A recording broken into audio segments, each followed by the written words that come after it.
आप देख रहे हैं पार्थशर समाचार, सत्य परमो धर्म। सरकारी मेडिकल कॉलेज और मेयो में सभी सुविधाएं उपलब्ध होने के बावजूद सांप के काटे गए 10 वर्षीय आदर्श राकेश मिश्रा को भर्ती नहीं किया गया।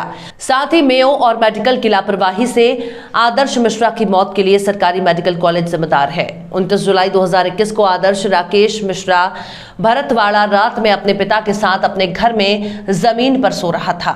सोते समय बच्चे को दोपहर करीब 2:30 बजे मनियार जाति के जहरीले सांप ने काट लिया और उसे सरकारी अस्पताल ले जाया गया। सरकारी अस्पताल में सर्पदंश के इलाज के लिए सभी सुविधाएं होने के बावजूद वहां के डॉक्टर और नर्स सांप के काटने वाले रोगी को भर्ती करने में असमर्थ थे, क्योंकि उसके लिए कोई दवा या बिस्तर उपलब्ध नहीं था। परिणाम स्वरूप 5 अगस्त 2021 को उस बच्चे की मृत्यु हो गई। बच्चे को सांप ने काट लिया। ये जानने पर परिजन उसे घर के पास पारडी के भवानी अस्पताल ले गए। सर्पदंश की कोई दवा उपलब्ध नहीं होने के कारण आदर्श राकेश मिश्रा को अस्पताल में भर्ती नहीं किया गया।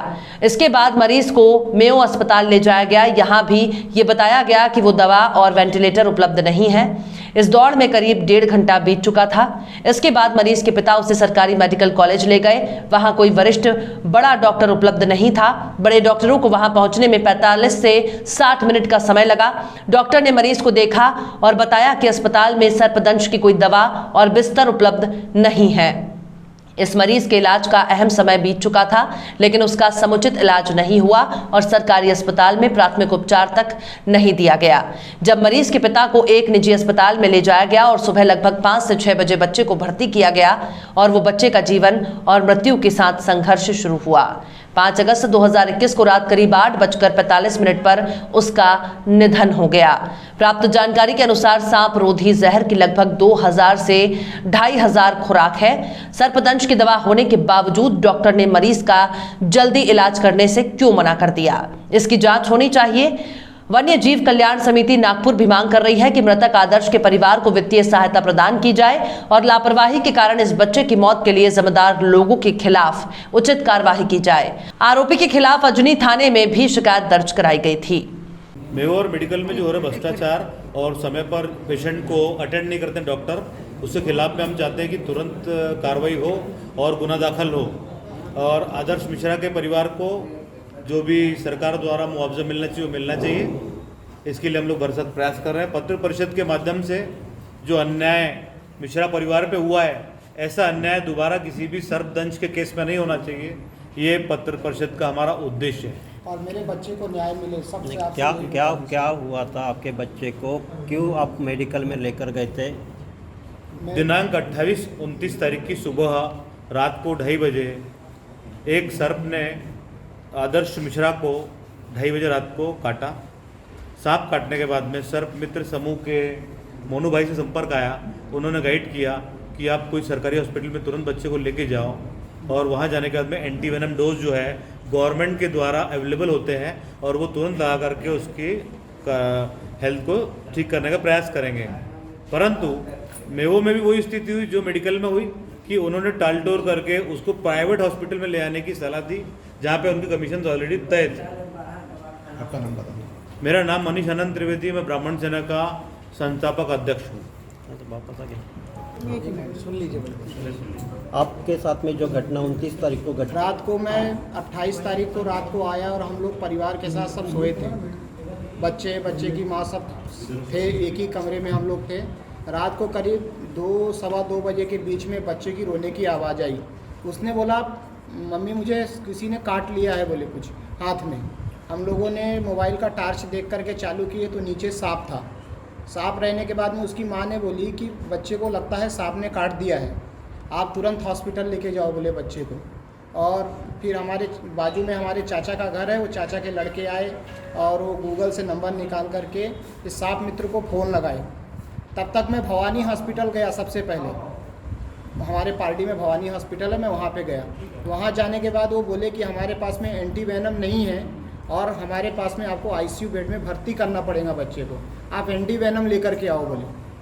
तो मैं बोला जितना मैं एंटीवेनम लेने जाऊँगा उतना तो मैं दूसरे अस्पताल में पहुँच जाऊँगा। इतने में फ़ोन आया सर्प मित्र का कि भैया आप इधर उधर मत भटकिए, आप डायरेक्ट मेवा और मेडिकल अस्पताल लेके जाइए। मेरे साथ में मेरा साला था हम दोनों जन हमारी जो छोटी गाड़ी होती है पिकअप टाइप की होती है, उस गाड़ी में बच्चे को बैठा करके हम लोग लेके गए मेवा अस्पताल में, वहाँ से मतलब भवानी हॉस्पिटल से।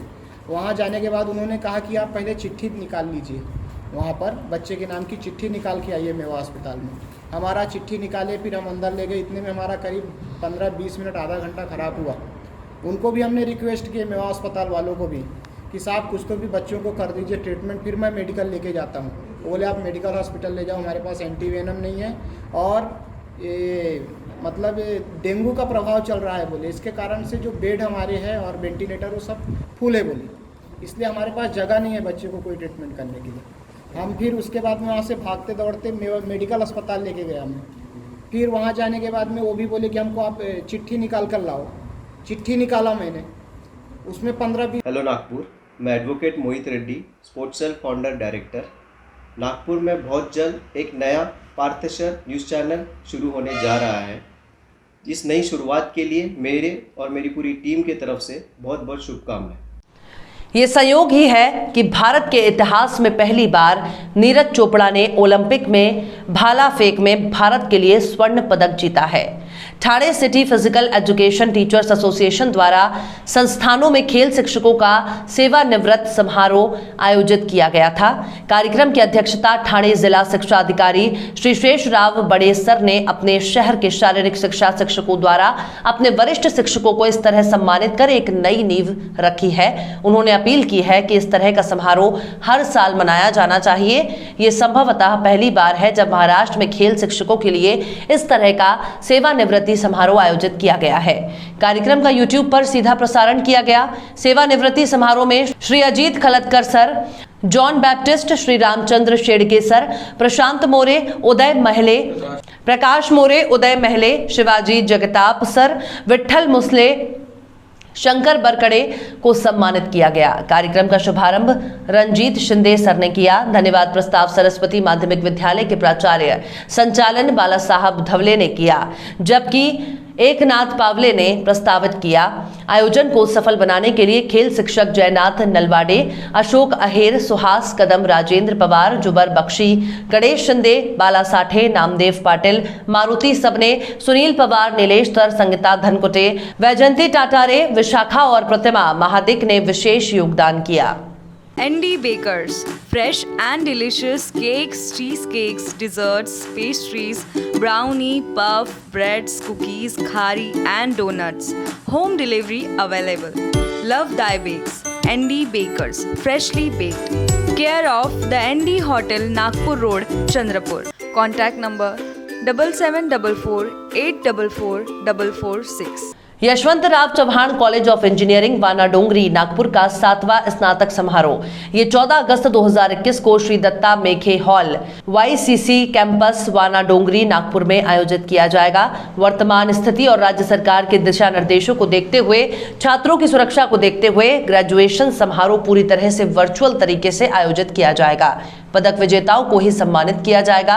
डॉक्टर SR चौधरी, कुलपति राष्ट्र संत टुकडोजी महाराज नागपुर विश्वविद्यालय नागपुर मुख्य अतिथि और माननीय दत्ताजी मेघे अध्यक्ष प्रबंधन बोर्ड समारोह की अध्यक्षता करेंगे। ग्रेजुएशन सेरेमनी में 2019-20 प्रोग्राम के 7 ग्रेजुएट और 7 बैच पासिंग बैच के छात्र शामिल होंगे। डॉक्टर UP वाघे, प्राचार्य YCCE ने बताया कि 2019-20 में 1214 स्नातक छात्र और 47 स्नातकोत्तर छात्र उत्तीर्ण हुए।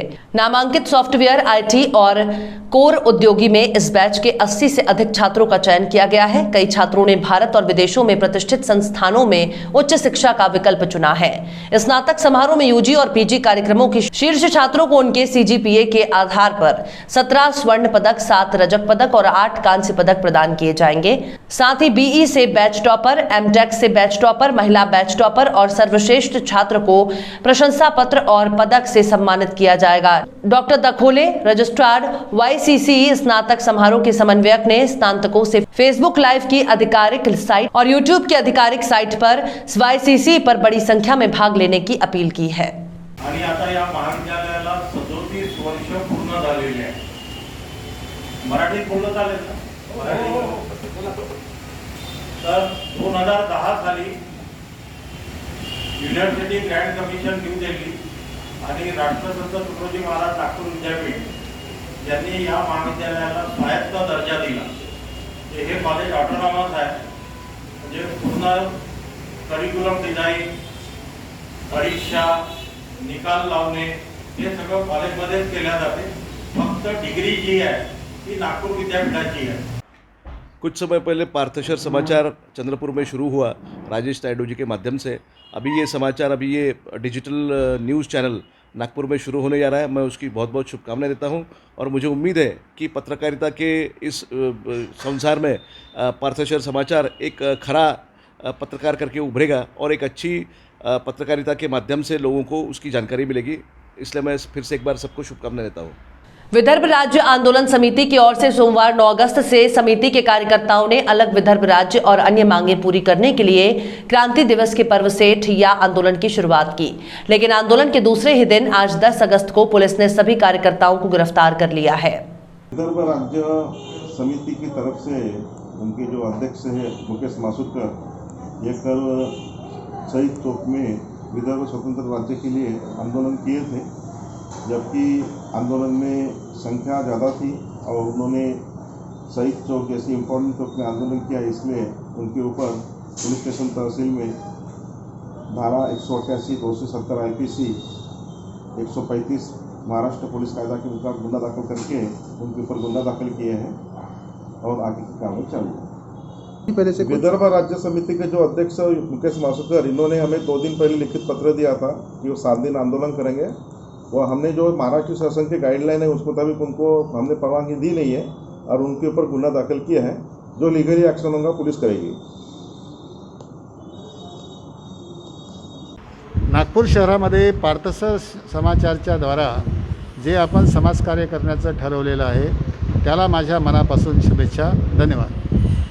डॉक्टर बाबा साहब अम्बेडकर की स्मृति में नागपुर में प्रसिद्ध अंबाझरी पार्क के पास डॉक्टर बाबा साहब अम्बेडकर सांस्कृतिक भवन को MTDC द्वारा भारतीय नगर निगम की अनुमति के बिना ध्वस्त कर दिया गया था. इसका कड़ा विरोध किया जा रहा है और भाजपा आमदार परिणय फूके को इसका जवाबदार माना जा रहा है. डॉक्टर बाबा साहब अम्बेडकर सांस्कृतिक भवन का पुनर्निर्माण किया जाना चाहिए और मुख्यमंत्री उद्धव ठाकरे SIT के माध्यम से मामले की जांच कर दोषियों के खिलाफ कार्रवाई करें, ऐसी मांग की जा रही है. सुप्रसिद्ध अंबाझरी उद्यानालगत नागपूर महानगरपालिकेने डॉक्टर बाबासाहेब आंबेडकरांच्या स्मरणार्थ सन्मानार्थ डॉक्टर बाबासाहेब आंबेडकर सांस्कृतिक भवनाची निर्मिती केली होती. अनेक वर्षापर्यंत अनेक प्रकारचे कार्यक्रम त्या ठिकाणी होत होते. अनेक ऐतिहासिक कार्यक्रम त्या ठिकाणी झाले. पण अचानकपणे नागपूर महानगरपालिकेने ही जागा जी आहे ही नागपूर महानगरपालिकेच्या मालकीची जागा, ती जागा पर्यटन विभागाला MTDCला त्यांनी हस्तांतरित केली आणि 3 वर्षामध्ये पर्यटनाचं विकास व्हावा अशा प्रकारची अट महानगरपालिकेने घातलेली होती. 3 वर्षामध्ये पर्यटन विभागाने कोणत्याही प्रकारचा विकास त्या जागेचा केला नाही. त्यामुळे नागपूर महानगरपालिकेची जागा करारानुसार परत मागितली. ही जागा जेव्हा नागपूर महानगरपालिकेने परत मागितली तेव्हा परिणय फुके हे भाजपाचे आमदार आहेत, मस्तवाल आमदार आहेत, मस्ती डोक्यामध्ये चढलेली आमदार आहेत. त्यांच्या सांगण्यावरून त्यांच्या पुढाकाराने डॉक्टर बाबासाहेब आंबेडकर सांस्कृतिक भवन उद्ध्वस्त करण्यात आलं. ही अत्यंत उद्विग्न करणारी धक्कादायक अशा प्रकारची बाब आहे. त्यामुळे अंबाझरी उद्यान आणि परिसर पर्यटन स्थळ विकसित करायचं जर असेल तर ज्या ठिकाणी डॉक्टर बाबासाहेब आंबेडकर सांस्कृतिक भवन होतं त्याच ठिकाणी जे उद्ध्वस्त करण्यात आलं त्याच ठिकाणी त्याची पुनर्निर्माण करण्यात यावं, सौंदर्यीकरणासहित पुनर्निर्माण करण्यात यावं आणि डॉक्टर बाबासाहेब आंबेडकर सांस्कृतिक भवनासहित पर्यटन स्थळाचा विकास करण्यात यावा अशा प्रकारची आमची मागणी आहे. यामध्ये भाजपाचे आमदार देवेंद्र फडणवीस मुख्यमंत्री माजी मुख्यमंत्र्यांच्या आशीर्वादाने परिणय फुके आमदाराने पुढाकार घेऊन हे सांस्कृतिक भवन मोडण्याचं पाप केलं आहे, तोडण्याचं पाप केलं आहे.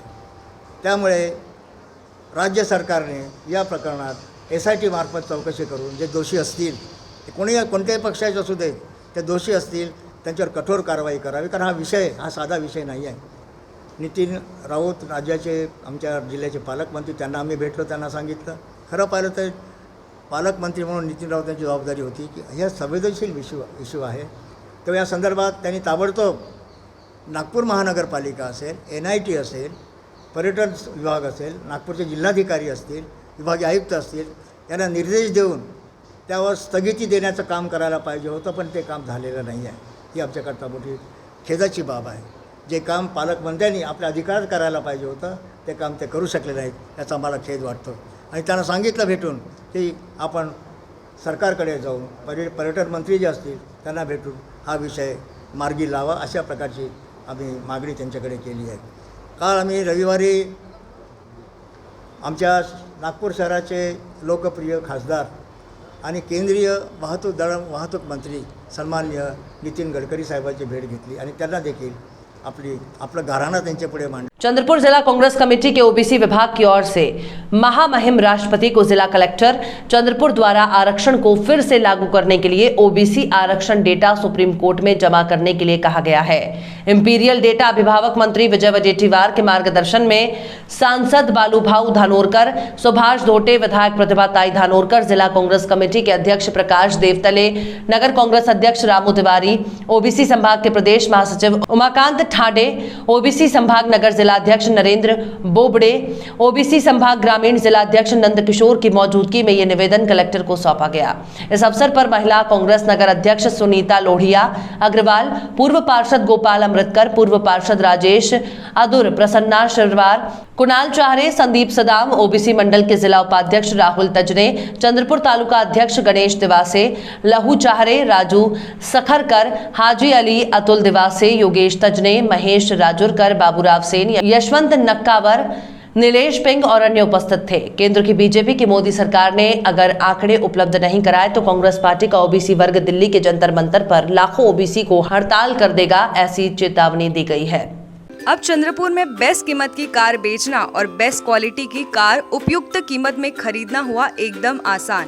Maruti, Hyundai, Tata, Honda, Renault, Toyota, Ford, Jaguar, Audi, BMW या मर्सिडीज, हर कार की बेस्ट डील के लिए एक ही विश्वसनीय नाम, बेस्ट कार डील. क्वालिटी और विश्वास का परखा हुआ नाम, best car deal, Nagpur road, Chandrapur. संपर्क करें मिस्टर उजैर खान 7276863203. स्वतंत्र विदर्भ राज्य निर्माण करें, कोरोना दौर का बिजली बिल सरकार भरे, पेट्रोल डीजल गैस दर वृद्धि पीछे ले. इस प्रमुख मांग को लेकर विदर्भ राज्य आंदोलन समिति द्वारा 9 अगस्त क्रांति दिवस से नागपुर के शहीद चौक स्थित विदर्भ चंडिका मंदिर में धरना आंदोलन शुरू था. लेकिन 10 अगस्त को दोपहर नागपुर पुलिस ने आंदोलन समिति के बैनर फाड़कर समिति के अध्यक्ष पूर्व विधायक एड वामन राव चटप समेत आंदोलनकर्ताओं को गिरफ्तार किया. इसके विरोध में चंद्रपुर जिले के सभी तहसील में विदर्भ राज्य आंदोलन समिति के कार्यकर्ताओं ने महाविकास आघाड़ी सरकार का तीव्र निषेध किया है. इस संबंध में राजुरा और कोरपना तहसीलदार के माध्यम से राज्य के मुख्यमंत्री उद्धव ठाकरे को ज्ञापन भेजने के लिए विदर्भ राज्य आंदोलन समिति के कार्यकर्ताओं ने ज्ञापन दिया. समिति की युवा अघाड़ी के विदर्भ उपाध्यक्ष कपिल दे, पूर्व नगराध्यक्ष और विरोधी पार्टी नेता रमेश नले, जिला उपाध्यक्ष मधुकर चंचोलकर, पार्षद भावजी कन्नाके, बंडू देठे, पुंडलिक वाढ़ई ने निषेध व्यक्त कर ज्ञापन राजुरा के तहसीलदार को सौंपा. कोरपना में अरुण नवले, बंडू राजुरकर एंड श्रीनिवास मुसले, रमाकांत मालेकर, पार्षद सुभाष तुराणकर, अविनाश मुसले समेत अनेक कार्यकर्ताओं ने कोरपना तहसीलदार को ज्ञापन दिया. इसके अलावा जिले के पदाधिकारियों ने निषेध किया. मुख्यत्वे करून आम्ही सरकारला सूचना दिली होती, परवानगी मागितली होती. 9 ते 15 ऑगस्ट क्रांती दिनापासून तर स्वातंत्र्य दिनापर्यंत आम्ही विदर्भाच्या मागणीसाठी इथे आंदोलन करतो, ठिय्या आंदोलन करतो, डेरा आंदोलन करतो. राज्य सरकारने परवानगी दिली नाही, पोलिसांनी परवानगी दिली नाही, उलट आमचं आंदोलन दडपून टाकलं, आम्हाला आत घालायचा प्रयत्न केला. सत्याग्रही म्हणून आम्ही पुन्हा आलो, पुन्हा बसलो. आता आमच्याजवळ एकच मार्ग उरला होता की या राज्य आणि केंद्र सरकारचा निषेध करण्यासाठी म्हणून आमचे युवा आघाडीचे प्रमुख नेते त्यांनी मुंडन केलं आणि अपील केलं जनतेला की केंद्र सरकार मेलं, राज्य सरकार मेलं, आता मौतीला चला, अशा तऱ्हेचं अपील त्यांनी या निमित्ताने केलं आहे. आणि या निमित्ताने आम्ही विदर्भातल्या जनतेला पुन्हा अपील करतो की हे आंदोलन पुन्हा 116 वर्ष चालू आहे. ही यावेळेला याच देही यात्रा आम्हाला संपवून टाकायचं आहे. अभि नाही तो कभी नाही म्हणून संपवून टाकायचं आहे. म्हणून आम्ही हा आंदोलनाचा एक भाग म्हणून प्रतिकात्मक हे आंदोलन केलेलं आहे. या निमित्ताने आम्ही विदर्भातल्या जनतेला अपील करतो की आता आपण नाही सहेंगे नेता तस्कर गुंडा अफसर. आम्ही यापुढे शेतकऱ्यांच्या आत्महत्या सहन करणार नाही, सिंचनाचा अनुशेष सहन करणार नाही, बालक आणि गर्भार मातांचं कुपोषण आणि मृत्यू सहन करणार नाही. सोशिओ इकॉनॉमिक प्रश्न असणारा नक्षलवाद आमच्या डोक्यावरून गेला पाहिजे आणि कमी झालेले लोकप्रतिनिधी पुन्हा वाढले पाहिजे. यासाठी म्हणून हा आंदोलनाचा भाग आहे. आम्ही काही करू, लढेंगे जीतेंगे, शुरू हुई है जंग हमारी, लाठी खाऊ गोळी खाऊ विदर्भ राज्य मिळवून देऊ. आणि आम्ही शेवटची घोषणा काल केली, कटेंगे मगर हटेंगे नाही. या तऱ्हेने आम्ही आंदोलनाचा पुढचा टप्पा काय असणार? एकदा अंगार लागली आहे. अंगार लागली म्हणजे ते वनवा आहे आणि वनवा हळूहळू पेटत जातो. वर दिसत नाही पण आतमध्ये तो पेटत जातो. आणि एकदा मनाला आग लागली आहे, आता असह्य झालं म्हणून आम्ही शेवटच्या टोकाचं हे आंदोलन घेतलं.